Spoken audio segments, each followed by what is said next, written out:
let's get my bridesmaid all glammed up. So firstly, I started off by doing her eyebrows, and I'm using the LA Girl brown gel liner to do her eyebrows.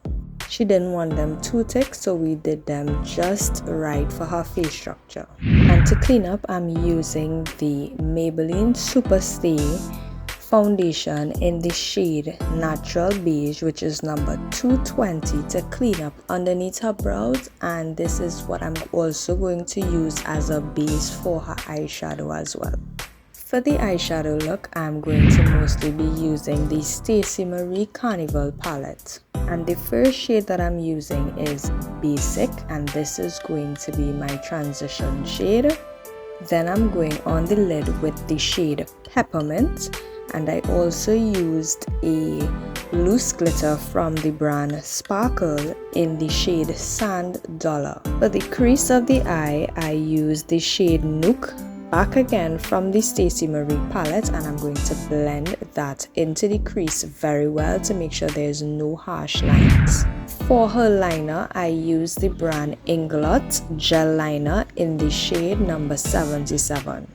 For this look, we did not do a wing liner, but much more of a smudged edge liner. Then I'm going to just prep her face to receive the foundation. I'm dusting off and wiping off any loose eyeshadow that would have fallen out when we were doing the eyes.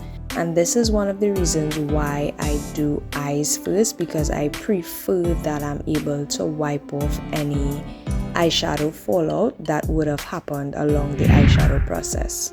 For her face foundation, we mix the shades 220, 310 and 320 in the Maybelline Superstay foundation in order to get her correct shade of foundation for her entire face. For her face highlight, we went in with the shade 220 in that same Maybelline foundation to highlight. I usually use foundation to highlight versus concealer because it gives me a much more natural finish than the concealer does, and that's just my preference of when I'm doing clients' makeup or even my own makeup. And then we're just going to blend.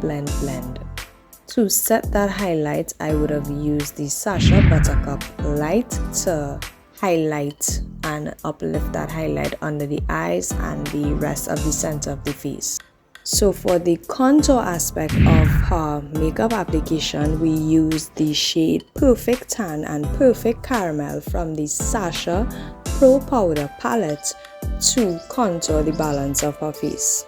And to smoke out the under eye area, we went back in with the shade Nook from the Stacey Marie Carnival palette. And here I am just dusting off the setting powder that is in the center of her face before going in with the blush.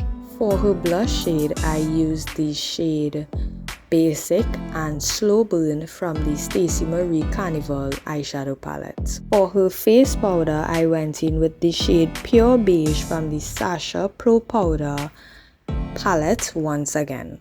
For her lips, she did not want her lips overlined because she said she already has big lips and she does not want it to look any bigger. So what we did is we used the shade Cocoa Beige from the Sacha Pro Powder palette to outline her lips. And then we went in with the Sacha Lip Velvet in the shade Bay Needed. And that was her lip combo. And to seal off her face, we just used some rose water and setting spray. Let me know how much you all enjoyed this and if you all want to see more of these process videos.